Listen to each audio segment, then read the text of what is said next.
welcome back to the Marketing Share, everyone. Thanks for joining us. We got a great topic today. It's one that I'm super excited to talk about because it's all about marketing and writing.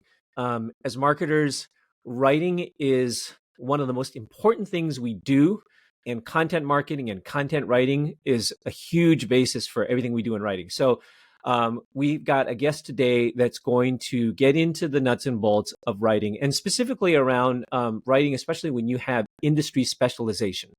I think this is a topic that a lot of marketing leaders wonder about, and so we're going to dive into that. But before we do, just want to thank all of you for joining us on the Marketing Share.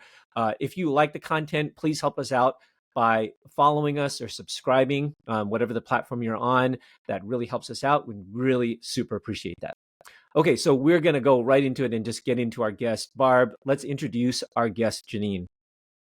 Yeah, thanks, Alec.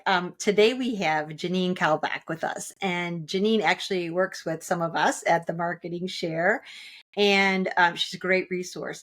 Not only is she an author, 3-time author, she's also a nurse.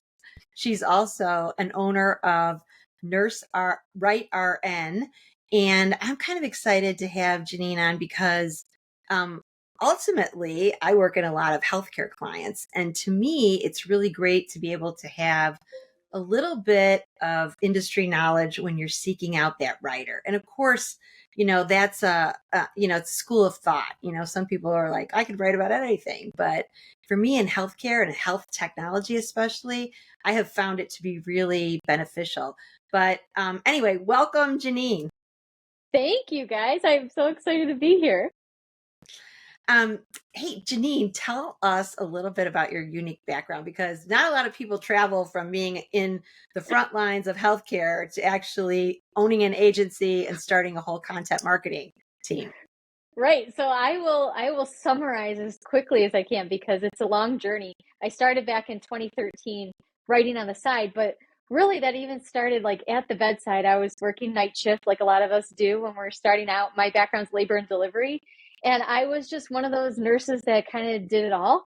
I went from the staff nurse to charge nurse to preceptor to management to educator. And then it's like I was never satisfied. I got my certifications. I went to school for a little longer and I'm like, there's just something missing. And I was working so much. I was taking work home with me. I was constantly on call. And I had these 2 little boys and I'm like, I just want to be home more with them. So what can I do on the side? What can I do on the side? I'm going down the Google pathway. I actually picked up another job on the side that was home care. So I went to the inner city of Cleveland to go see these patients, which I loved. I mean, I didn't love that part, but I love my patients. And I realized something then. I realized that I could work on my own. And I was a very self-motivated, driven person. And that's probably why I was never satisfied in my role, because I was always like looking for more. But what I also realized is that it gave me the freedom to be home with the kids a little bit and chart when I was able to chart when they went to bed or whatever. And then I was stumbling down that path of what can I do on the side, and freelance writing came up. And I had no idea what that meant because I was a nurse, and they drill into us at school, you're going to be behind these 4 walls of a hospital your entire career. We didn't even think that this was possible to like do writing on the side. So honestly, I took on some clients, didn't even tell my husband, my kid, didn't tell anybody, because I'm like, this can't be real. This can't be real.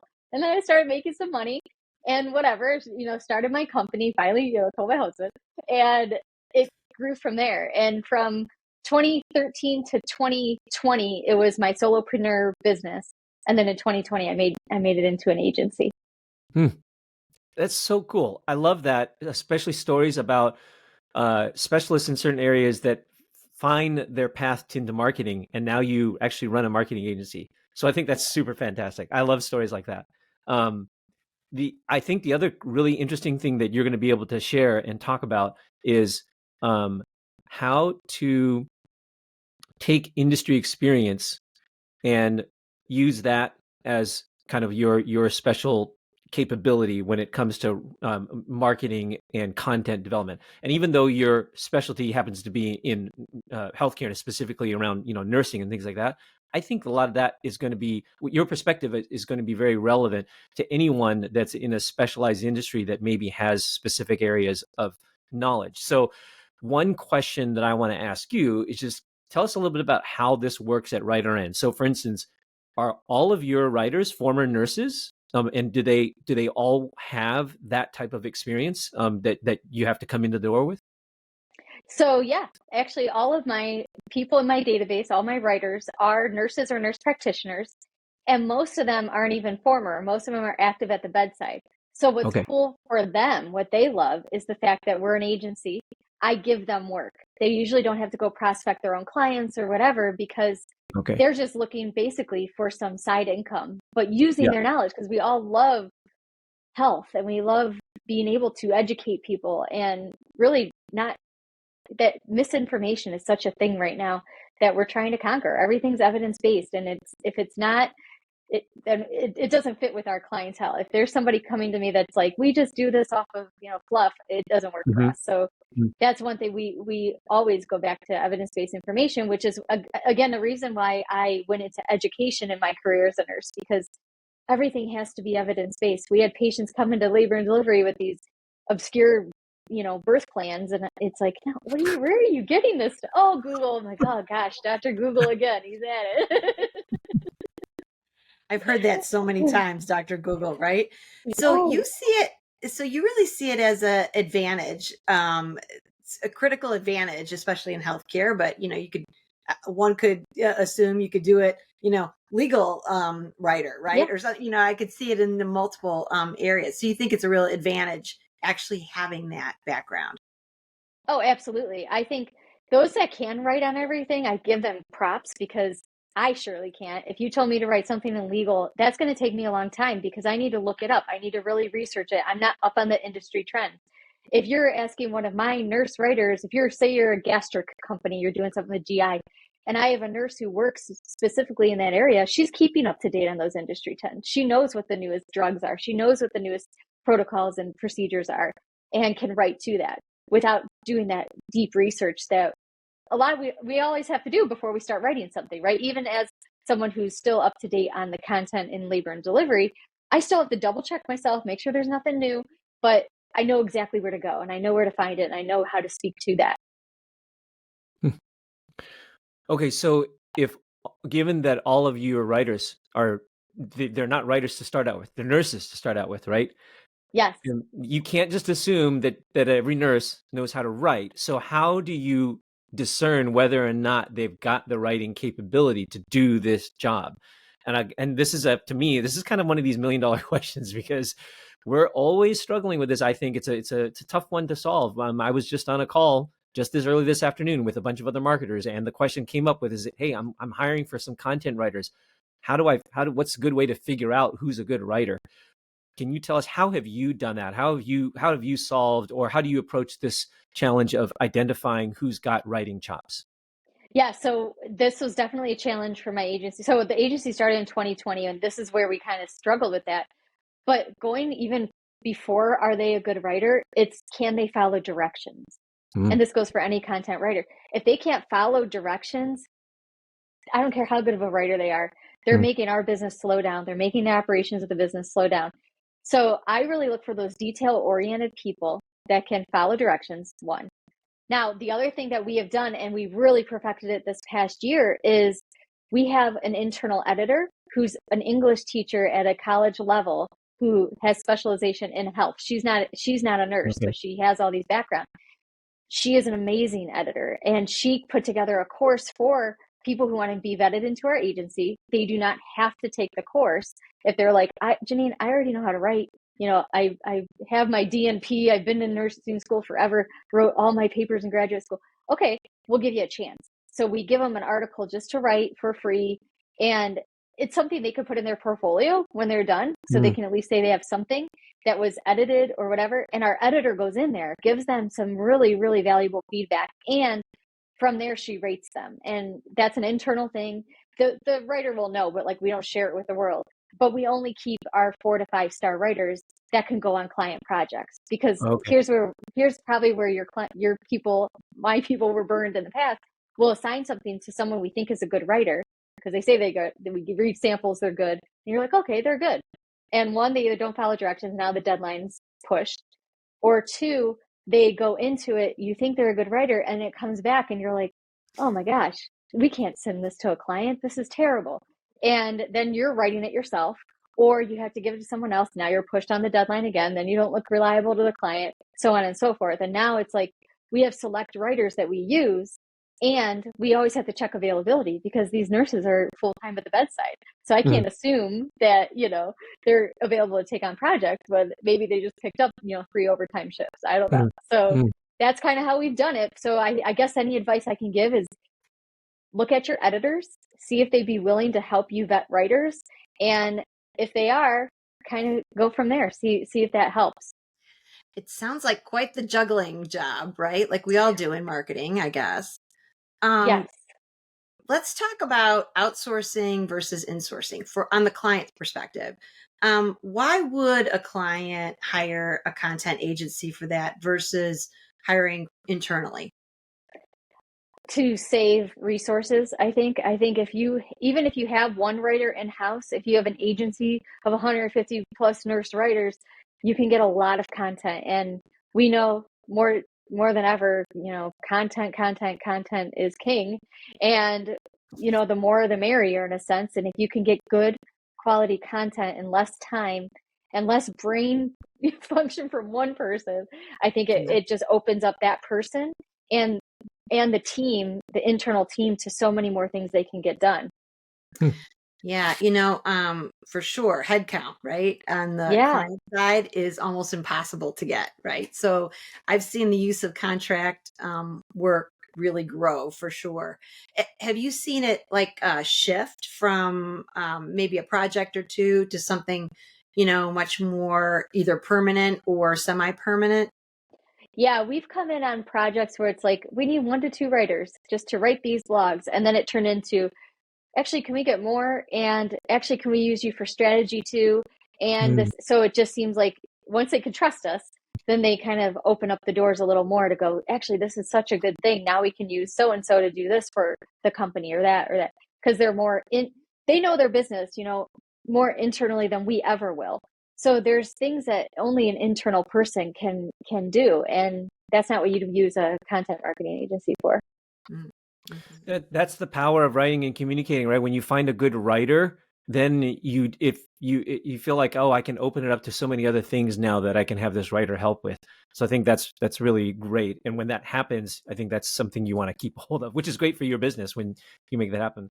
I wanted to go back and ask you, so it sounds like what you do is that you've kind of created this way in order to scale your ability to write, because you have a lot of experts out there, expert nurses that can write on content, but then you have an editor that helps either oversee and then also kind of polish or clean up. Is that accurate? Am I describing that right? Is the process? Yeah. Okay. Yeah. So basically, if you ask what our process is, it's Janine meets with every client and I kind of set the stage. We kind of put together like content calendar or whatever they need. And then that point person and I meet a lot, but between there, they hand me it and then I kind of go with my team. So they're out of the picture for a little while. They do what they have to do, the more important things. And then we take on the content. I have an assistant who helps me just get things assigned and whatnot, but we upload, so every writer has the brand guide, the style guide, examples of things, what we're looking for in such detail that our editor then goes, oh, okay, I know this client. Here's their brand guide. Here's their style guide. I'm going to look at that too while I'm, she does grammar, punctuation, proofreading, all that, but she makes sure that the style guide and brand guide are also followed. So the tone is the same from every writer and whatnot, because that's also something when you hire on writers, not everybody will use the same tone all the time because everybody's writing's a little bit different. But yeah, we try and keep it as consistent as possible. Okay. So is that part of the editor's doing too? Trying to normalize for that? Okay. So so the key is having a really good editor. That editor is probably also a great resource. Oh my gosh. Asset, I'm like, right? don't leave me. Her name's Nicole. Like, don't leave me. Yeah. So I'm curious, what would be an example of some of the topics that you WriteRN is asked to write about? So, they always say like niche down in your agency, and I'm like, well, we're healthcare. But we're healthcare. So it's like we have all different types of clients. I mean, we have clients from B2B tech to consumer sales things to nursing facing content. We do Okay. library resources for a lot of continuing education companies. So, I mean, from ebooks to white papers to blogs, from, like I said, the continuing education courses, everything that's content Yeah. that we can write, social media is what we're in. So Oh, wow. it's just, I wish I could be like, we only do blogs, but we don't. Yeah. We do video scripting now. We do, Oh, we kind wow. of just go with the trends. We know like video's really important right now. Can we Yeah. do that? Yes, we Yeah. can. Well, let's face it, communication isn't single channeled, right? And we Yeah. absorb communication, kind of in a 360 way. It's not one little channel that we, only absorb. So what let's get to the secret sauce. What makes a content plan really good? What are some of the things that are working now in market that you're seeing? And I know it depends on multiple industries, but give us a little bit of the what's working today. So what I have noticed this past year has worked the best for our clients, obviously incorporating some sort of SEO. And we do a lot of that with our strategy side of things. And that's where a lot of our clients are coming back going, oh my gosh, Janine, your nurses wrote these articles and they're #1 right now. And this is #2. And we're just so excited. Awesome. Because that makes me so happy to know that it's getting out there and people are seeing our work. And then I think just honing in on pain points. I think a lot of people, we look at our solutions, whether that's your product or your, service or whatever you're doing, but we don't look at, okay, well, what's the pain point of the client without shoving our product in their face? What Mm. are we solving here and why? And coming up with a lot of those frequently asked questions and going off of that for a lot of our content, because I don't care if it's B2B, B2C, we're all humans and we still like to read kind of simplified. So questions are always the best way for you to do that. And so if you're able to answer people's questions and their pain points through your content that's engaging and it's not just, spit firing back, something that's very simple, I think that's to me the best way that we have really done well with our content this year. Does your content plan also incorporate, do you help your clients with repurposing strategy? So I don't know, how often do you say, okay, hey, we're going to develop this piece of content, we'll write it, but we're also going to help you put together the plan on how to use that in multiple ways? Oh yeah. I think one of the first things we do is do a content audit of like, what do you got out there already? Because a lot of times it's really good stuff that just never got pushed out anywhere. So that's why, again, like we also have we do social media for people, because that's one of the first questions I ask. Well, thank you, for jumping on a call and wanting us to write for you. But I'm just curious what you're doing with our content, because writing a blog that doesn't do anything isn't going to give them any value. And then I don't want to look like we didn't give them, value to writing, because they might like it, but if it never goes anywhere, they're never going to get business or traffic or whatever they're searching for. So it starts with those goals. And, yes, definitely repurposing is #1. And there's so many ways to repurpose one piece of content anymore. Yeah. Amen to that. If you can write the best editorial and if it never gets to the end audience, what's the point, right? Yeah. So Janine, who comes up with the content plan? Is that you? Is it the client? How do you manage that? It's a little bit of both. I usually, like, for example, today, one of the clients I'm working with, we're just starting their content plan we're a little late, 2024, we're a little late. That's okay. They just decided on this. Okay, perfect.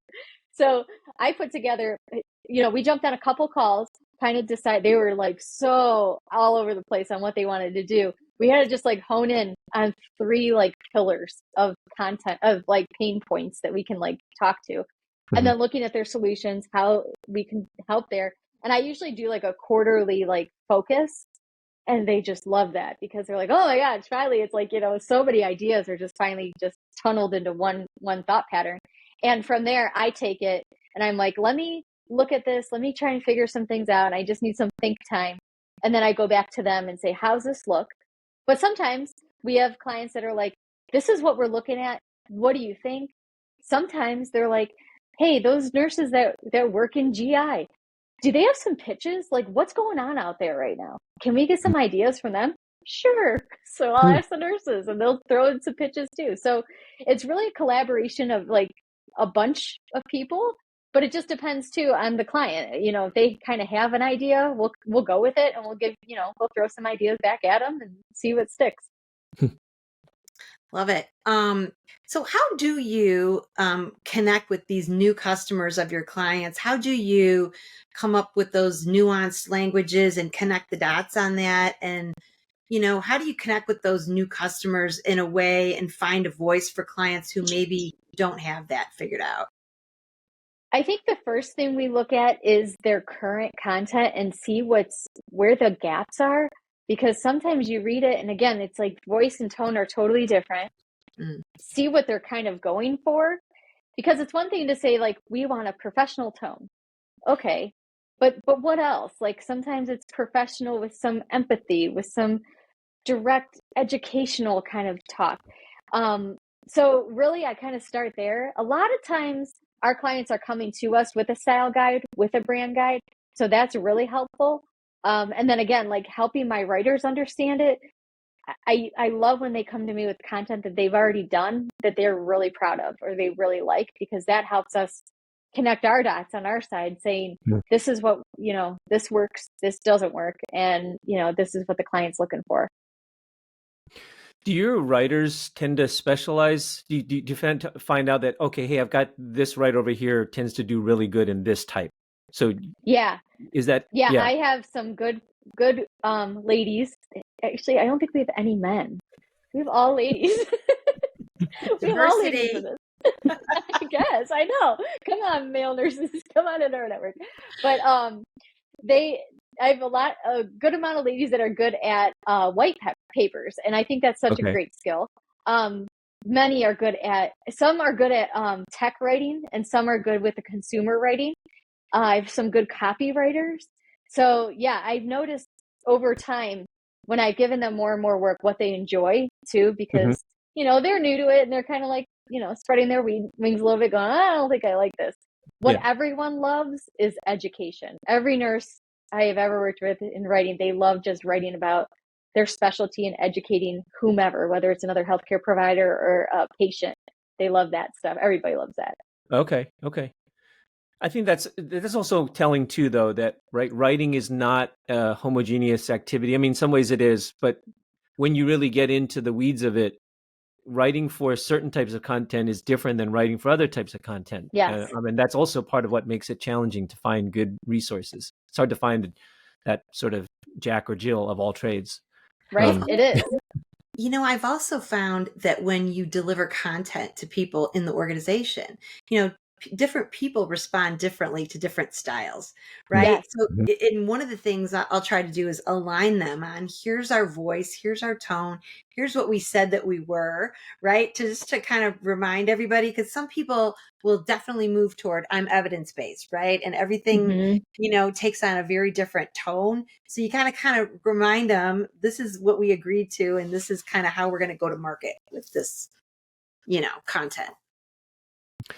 Janine, so one obviously big thing that's happened the past year in marketing and especially with writers is the advent of generative AI. So I'm sure that's hit your business. I'm sure, you know, you've encountered that or are figuring out how to incorporate that. Tell us a little bit about what that's been like, how you're using those tools. You know, is it going to take away all your jobs? Yeah, right. And I remember when that first came out, everyone's like, it'll never take the place of a writer. Da, da, da. It is. It's taken the place of some writers out there. It sure is. And like I said, you know, I think I'd be dumb to say it will never replace a nurse writer. It may. I mean, maybe in 30 years. No, maybe in 2 months. I don't know how fast it's going. I can't predict. However, I do see the role of a nurse writer or any specialized writer who has some sort of background knowledge being more of a expert in the field and being able to review, fact check, things like that. We may not be drafting it from the start, but we may be that stamp of approval to say, this has been fact checked, this is correct. You know, more of like that editor type of role than more writing, like it was before. It may also be more of like a content brief writer where we are telling the robot to to give us based off these resources and this outline that, give us this content. So yeah, and actually I've had most of our clients, probably 90% of our clients, have asked us to have only humans write the content. That's fine. Some of our clients have said, do you guys use AI? Are you open to doing that? Will it lower the price if I choose AI? I'm like, yes, it will. Yes, it will. But I will say, don't make us the author of it, because that, to me, we didn't write it. We can say we medically reviewed it, but we are not your authors at that point. And yeah, they're okay with that. Whatever. It's interesting because we've all kind of used it at one level, right? But one of our guests likened it to an intern at the office. You really have to supervise your AI, right? You cannot let them go. Yeah, it's so true, because it's like I actually worked with a company I was contracting with who has a SaaS product that actually goes into the hospitals. It's an app, and they were all physicians who own the company, and that's what they said too. It's like an intern, but you can't let the intern go do surgery by themselves. Right. They'll kill the patient. Well, I think that something that you said seems to echo what I'm hearing and what I'm reading a lot about, which is that as AI further develops, right, you're going to get more specialized AI language models, LLMs, right? So rather than just go to a generalized one like ChatGPT, you may develop one that is specifically around in a particular industry, and then that LLM, that AI bot is going to do even better at being able to write some of the specialized or the expert based content, which then blends back to what you said, which is the human's role then may be to just review, edit, make sure that it's pointed in the right direction. It seems like that's a sensible way for that to evolve, one way at least.